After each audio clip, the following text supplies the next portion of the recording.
This conference will now be recorded.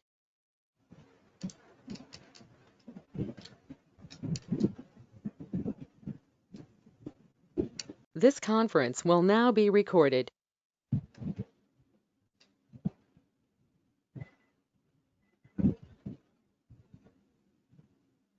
Thanks.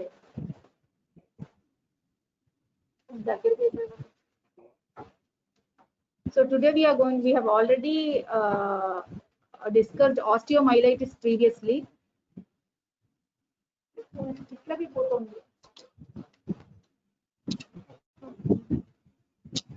ఎందువల్ల పోతుంది అలాగా ఇందాక అలా పోయి అట్లా okay. So we have previously discussed osteomyelitis. If you like it has been long time. If you want another revision, please let me know. I'll take at the end again. Today we'll discuss the pathology of bone tumors. Most of them will be asked as the short notes for you. So generally, bone tumors have no obvious cause for a long-term exposure of ionizing radiation and few predisposing chronic diseases like chronic osteomyelitis, trauma which is non-healing for a long duration, Paget's disease, fibrous dysplasia. Okay, then specifically retinoblastoma gene syndrome. RB gene plays a very major role in bone tumors because mutation of RB gene. What for RB gene? Can you all tell me? Do you remember anything about RB gene? What is its importance? It is a tumor suppressor gene. So this particular tumor suppressor gene, when it is undergoing mutation, what happens? It prevents the proliferation of malignant cells, tumor cells. So this plays in most of the tumors, it plays an important role, but specifically in bone tumors, especially osteosarcoma, this retinoblastoma gene plays a major role. Almost 70% people are affected, undergo RB gene mutation. Okay, usually it is associated with Gardner syndrome, Olliers disease also. Generally, bone tumors are of a very rare number, that is, they are comprising of less than 1% of total tumors of whole body.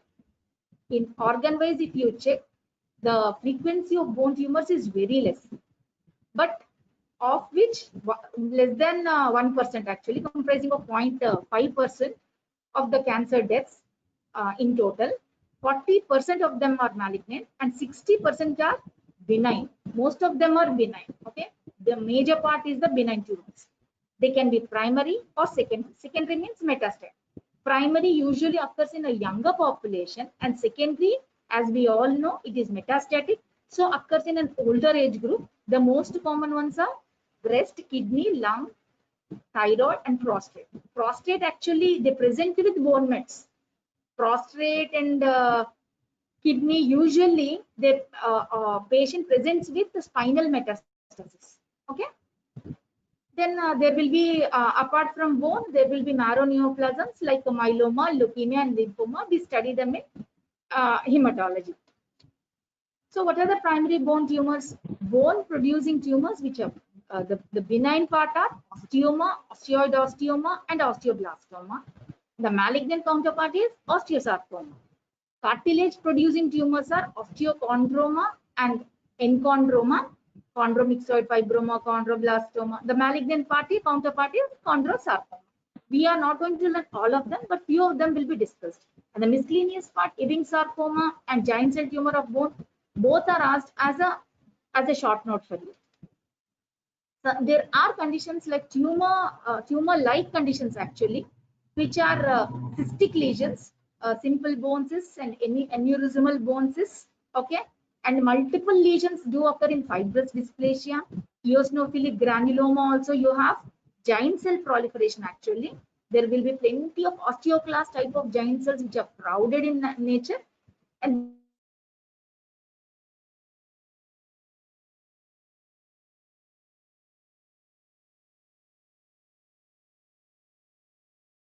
so there will be multiple lesions. Okay, so which is osteoma. Generally, they are solitary, occurring in middle-aged, usually in the craniofacial region. They are subperiosteal or endosteal, usually benign, and it is just a reactive bone. Actually, if you see here,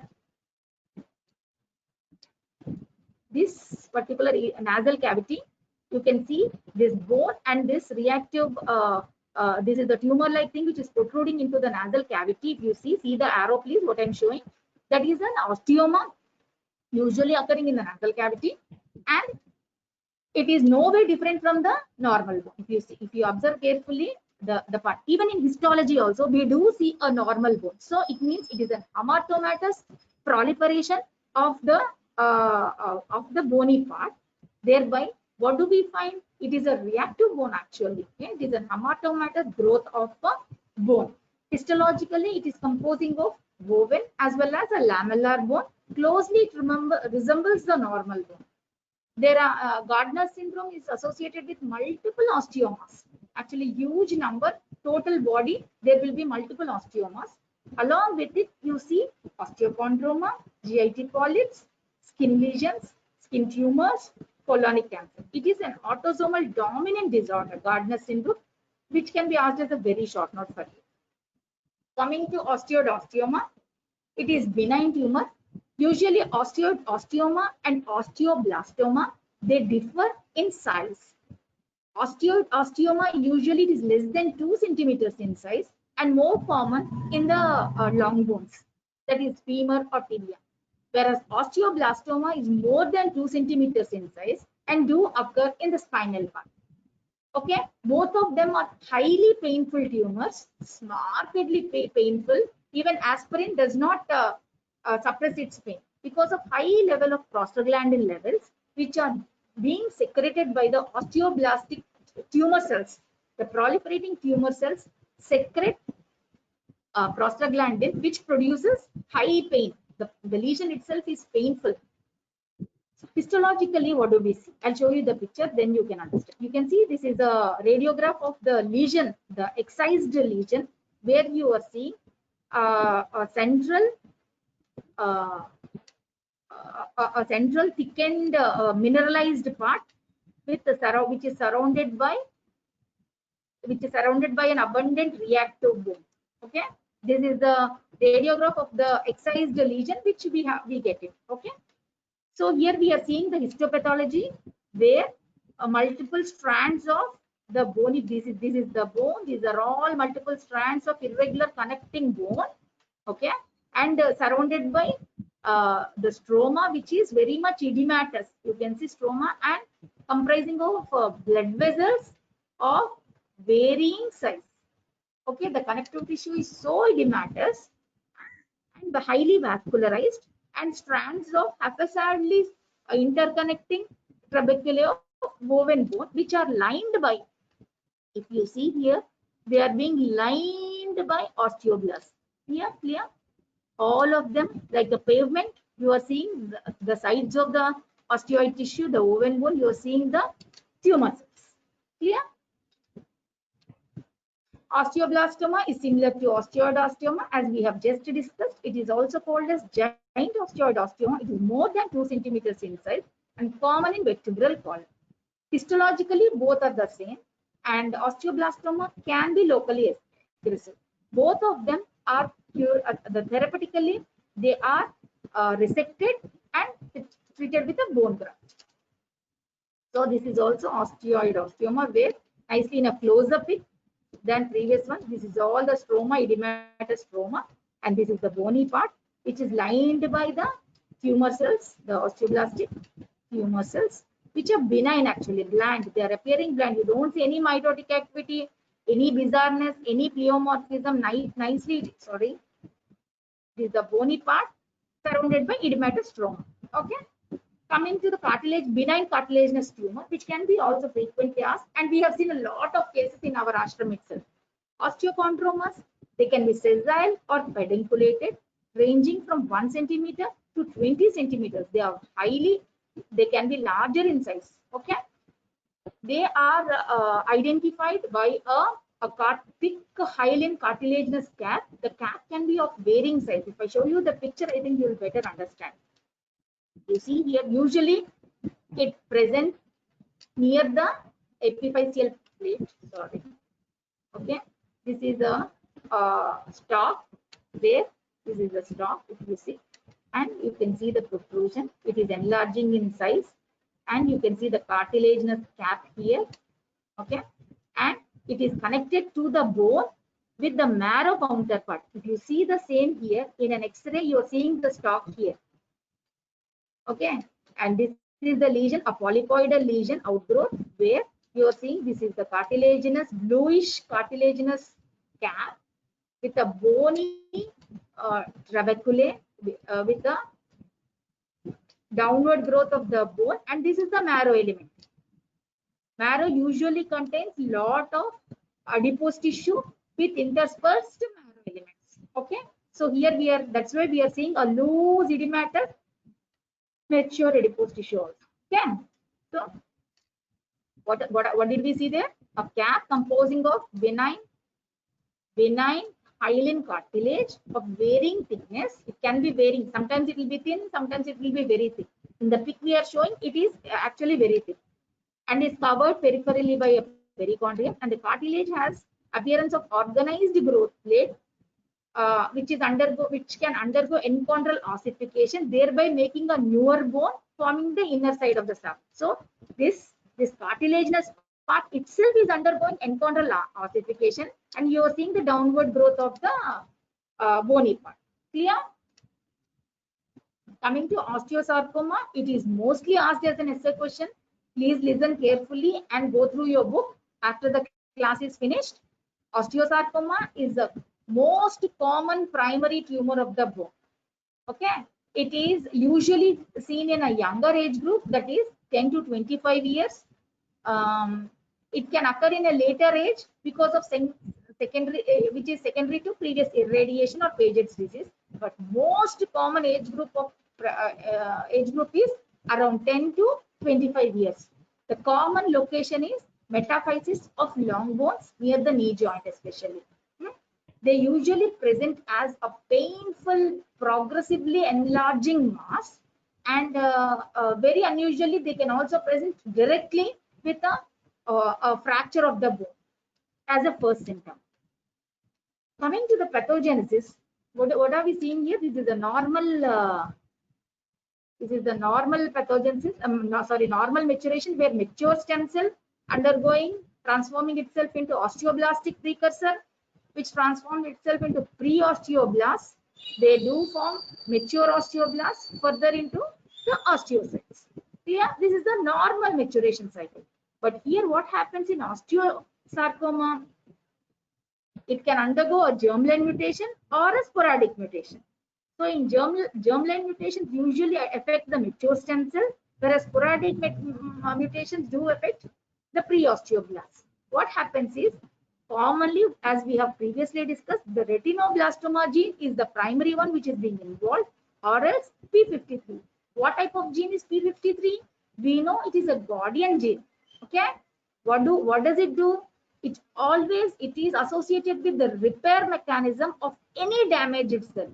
What happens if it is getting mutated? The damage is not being repaired. Whatever damage is occurring, it is not being repaired. Thereby, the cell with that particular mutation is proliferating multiple times, producing a tumor. Okay, so you please remember P53 and RB1 gene. Along with it, there are also other genes. So just rushing through what we have discussed, approximately 70% of osteosarcoma have acquired genetic abnormalities. Okay, the molecular studies of these tumors have mutations in retinoblastoma gene, which is usually a negative regulator, that is a tumor suppressor gene of the cell cycle. RB mutations are present in 70% of sporadic osteosarcomas. P53 gene functions usually as a guardian gene, thereby promoting DNA repair and apoptosis of irreversibly damaged cells. But this function is not taking place if at all this particular gene is being mutated. P16-INK4A. This gene actually, it codes two genes, P16 as well as P14. P16 is a negative regulator of cyclin-dependent kinase, and P14 also stops the function of P53. So these two genes are very, very dangerous genes. They are also involved in case of cervical carcinoma, where HPV related cervical carcinoma, usually this particular gene is involved. I have actually done a study on that and with a special marker in our department. Therefore, we found it that the P16 linking is very common in a cervical carcinoma. The next one is MDM2 and cyclin-dependent kinase, which are also cell cycle regulators that inhibit P53 and RB functions respectively. So everything is interlinked finally with retinoblastoma gene and P53 gene, as we have seen. Okay. So there are several types of subtypes of osteosarcoma. According to the site of origin, it can be intramedullary, intracortical, or surface. Histologically, it can be a low-grade tumor or a high-grade tumor based on the mitotic activity. It can be primary or a secondary due to a pre-existing cause, like that of a benign tumor transforming itself into an osteosarcoma, or a Paget's disease, or a long-term bony infarct, or history of previous radiation where the mutation has taken place because of some pre-existing disorder, which is the secondary cause. Otherwise, it is called primary, where you don't find any respective etiology. Histological features, it can be osteoblastic, chondroblastic, fibroblastic, telangiectatic, small cell, or giant cell. Osteoblastic usually have the osteoblasts themselves produce the bony part, which is very classical lacy growth pattern. I'll show you the picture, which is very classical, and this is the most common variety. Chondroblastic is that the tumor cells themselves produce cartilage. Okay, so it is found in a background of cartilage undergoing myxoid degeneration. Similarly, fibroblastic, where the fibroblasts are found more in number in a bony tumor.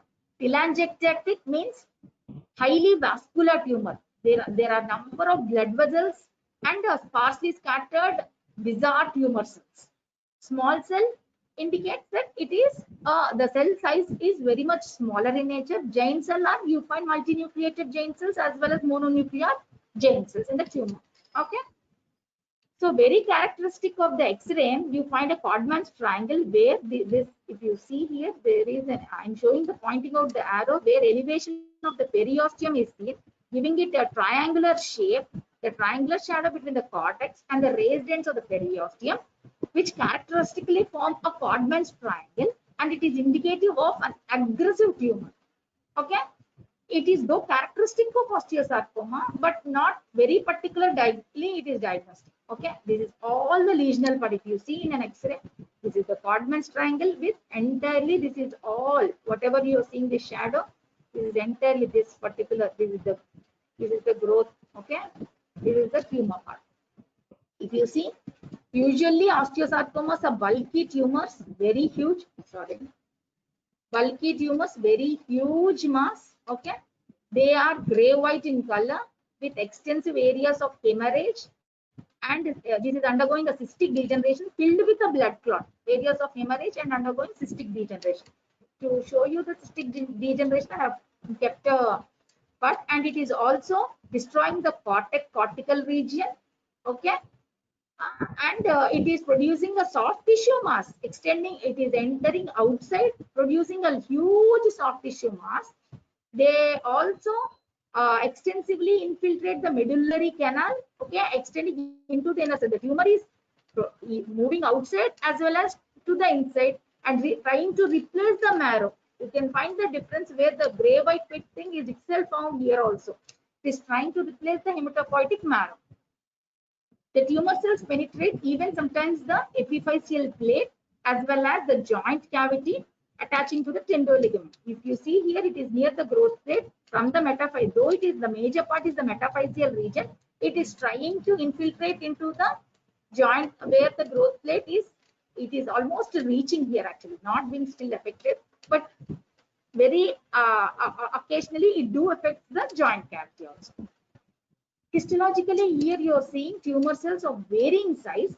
Okay, all these are tumor cells. You can see all of them are not of same size, of varying size, and these are the mitotic activity. You can see a triangular atypical mitosis here. Okay, nicely. This is also a mitotic activity. You can see vascular invasion, but not in this picture. Here you are seeing the tumor cells with neoplastic bone, which is very characteristic. Actually, this is fine. As you have seen previously, normal bone, it is, but this is more fine, thicker, and some lace-like pattern. Okay, you can see the thready lace-like pattern. It is it can be sometimes deposited in broadsheets also. You can see the tumor cell is showing a prominent nucleoli, plenty of atypical mitosis. You do see usually vascular invasion and extensive necrosis. Okay, you can see the bony part again, more thready in a more closer view. Okay, more thready, and these are the tumor cells which are more bizarre. You can see nicely their enlarged nucleus.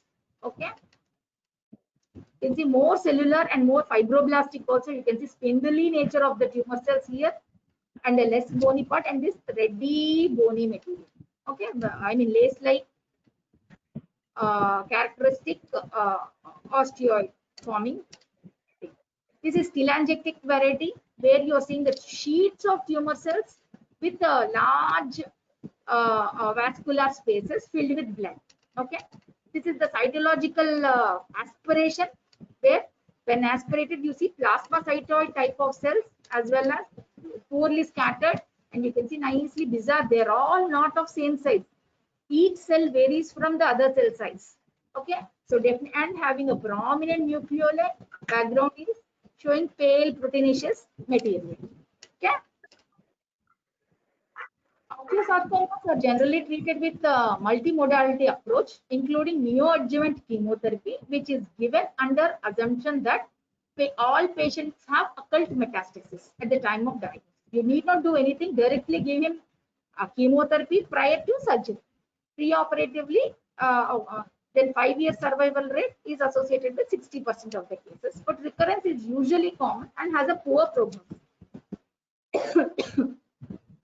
Coming to chondrosarcoma, which is the next common sarcoma to osteosarcoma. It do occur in older adults, 30 to 60 years of age group. Usually common site is axial skeleton, pelvic, pectoral girdles, ribs, and spine. Prediction for involvement of metaphyseal is also seen. This is more aggressive tumor, erodes and invades the soft tissue, and metastasis is frequently seen here. Here you find malignant cartilaginous tumor with more anaplastic chondrocytes in space, with focal areas of enchondral ossification and calcification. Sometimes we feel difficulty in differentiating the chondroblastic variant of osteosarcoma with the chondrosarcoma. We need to go through the X-ray with the CT. We do correlate all bone tumors with X-ray and CT findings. Histopathology in correlation with the CT and X-ray findings is very essential. Thereby, we can give a better report. Grade 1 tumors, usually there will be survival rate of 90%, whereas the higher grade poorly differentiated tumors have a poor prognosis. But very much differentiating feature of a osteosarcoma from a chondrosarcoma is that these tumors are resistant to chemotherapy, and directly they have to undergo surgical resection. So differentiating it from a chondroblastic variant of osteosarcoma to a chondrosarcoma is very much required, very much essential thing in the part of treatment. Okay, so initially what do? They do aspirate it, and we make a cell block and make a histopathology, identify what it is, and thereby they proceed to the treatment, because neoadjuvant chemotherapy is the chemotherapy which is given prior to surgical excision actually, which makes a reduction in the tumor size for osteosarcoma. Clear? Here also we have lot of varieties actually: dedifferentiated chondrosarcoma, clear cell chondrosarcoma, fibroblastic. We have lot of varieties which you need not know actually. But one variety which is having better prognosis is clear cell variant of chondrosarcoma. Okay, this is the cartilaginous, slightly bluish nature. You can see here the cartilaginous thing here gray, but here it is gray white. Okay, undergoing calcification with a gritty thing. You can see nicely histopathologically. Uh, okay, these are bluish nodules of myxoid cartilaginous cells. These are all chondroblasts. Okay, closely packed. It is more cellular when compared to this one. It is more cellular. Here you can see plenty of elevated mitotic activity also. Okay, the tumor cells appear more bizarre here. Clear, but they are chondrocytes. To that extent, you are able to differentiate. Okay. So, what are the differentiating features of osteosarcoma and chondrosarcoma? Osteosarcoma, it is 10 to 25 years of age group. Commonly, chondrosarcoma occur in greater than 40 years of age group. Usually, osteosarcoma affects long bones, whereas chondrosarcoma affects the axial skeleton. Chondrosarcoma is sensitive to chemotherapy, whereas, osteosarcoma is sensitive to chemotherapy, whereas chondrosarcoma is not sensitive to chemotherapy. Please remember these 3 points. Coming to one frequently asked question to you, that is osteoclastoma, very frequently asked, a giant cell tumor which is having uncertain histiogenesis. The common location is at the lower end of the femur and otherwise the lower end of the tibia. Usually it arises in the epiphyseal region of the long bones, very much close to the articular cartilage. The common age of occurrence is also in between 20 to 40 years of age group. Radiologically, the most characteristic feature is the soap bubble appearance due to a lobulated lytic lesion. We'll see the pictures. Microscopically, you find numerous sheets of multinucleated giant cells with stromal cells. Actually, the tumor cells are the stromal mononuclear cells. It is called a giant cell tumor because, or an osteoclastoma because, the multinucleated giant cells are generally the osteoclasts are more in number. You can see here the X-ray part where you can see nicely a lytic lesion, an irregular lytic lesion. You can see the separations, thin separations here. Clear? Grossly, it reveals an irregular dark red to black colored hemorrhagic mass in an epiphyseal region. Okay. So what you see here, giant cell tumor composing of plenty of all these. This is a multinucleate. You can see more than 100 actually. More than, generally it is called that, but if you count, okay, osteoclast will have nearing to 100. I don't say more than 100. It will be 50 to 100 nuclei within them. So plenty of osteoclasts. You can see this is an osteoclast, this is an osteoclast, this is an osteoclast, this is an osteoclast. There is this in a background of individual mononuclear cells. These mononuclear cells are actually the tumor cells. They are spindle to oval cells. You can see, okay. Some of them are spindly in shape, spindle to oval cells, sheets of spindle to oval cells.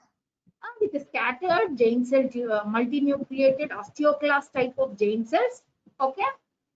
So, sorry, this is actually a benign tumor and surgical excision is the treatment of choice. But still, this particular tumor is highly recurrent also. You can find the recurrence very frequently after a surgical excision also. So, proper excision of the base is the resection margin is also very much essential in this particular tumor. But it is benign. We do not worry that much. Coming to our last one, which is also very frequently asked tumor in as a short note or a very short, Ewing sarcoma, which do occur in younger age group, that is around 5 to 20 years. Okay, one thing I forgot to tell you, in case of giant cell tumor, actually in pathogenesis, you find rankle gene, RANKL. The rankle gene is elevated. If you find it, you can test it as a marker. The rankle gene is highly elevated, which causes the proliferation of the tumor cells. Mononuclear tumor cells all express the rankle gene. Similarly, here in Ewing sarcoma, it is comprising of sheets of tumor cells which are showing 1122 mutation, that is Ewing sarcoma gene. Actually, this particular tumor is now grouped up, tied up along with the primitive neuroectodermal tumors, that is PNET, and together all these are called as Ewing sarcoma group of tumors. Okay, so it is common in shaft or diaphyseal region of lung bones. Usually they present as painful enlarging masses, but sometimes a young boy of 10 years age group, they present with high-grade fever, elevated ESR, leukocytosis, and anemia with no lesion anywhere. Directly they present with history of fever, elevated ESR, anemia, and leukocytosis, which are very commonly seen in any bacterial infection or any viral infection. The most common tumor, that is Ewing sarcoma, do present with this sort of manifestation, which the clinician don't have any idea that there is some tumor in the bone, because there is no complaint of pain or something like that. We will be misguided by the symptoms. Okay. I have seen one case in that manner actually, where after a lot of investigation for 3 months, the fever was not reducing. Then the patient was underwent a scan and they found out the lesion in a tibia. Okay. But frequently you do see a tender, warm, swollen mass. Okay. In an X-ray, it is a destructive, lighted tumor with permeative margins that extend to the surrounding soft tissues, and the characteristic periosteal reaction is in the manner of an onion skin fashion. Okay, you can see here, this is the tumor, this is the lesion with surrounding periosteal reaction. Okay, it is almost nearby in the diaphyseal region. This is the diaphysis. Okay, extending, it is almost in the medullary, extending into the medullary cavity with the location and within the corner. Okay, the tumor cells are very much sheets of round cells. It looks like a lymphoma.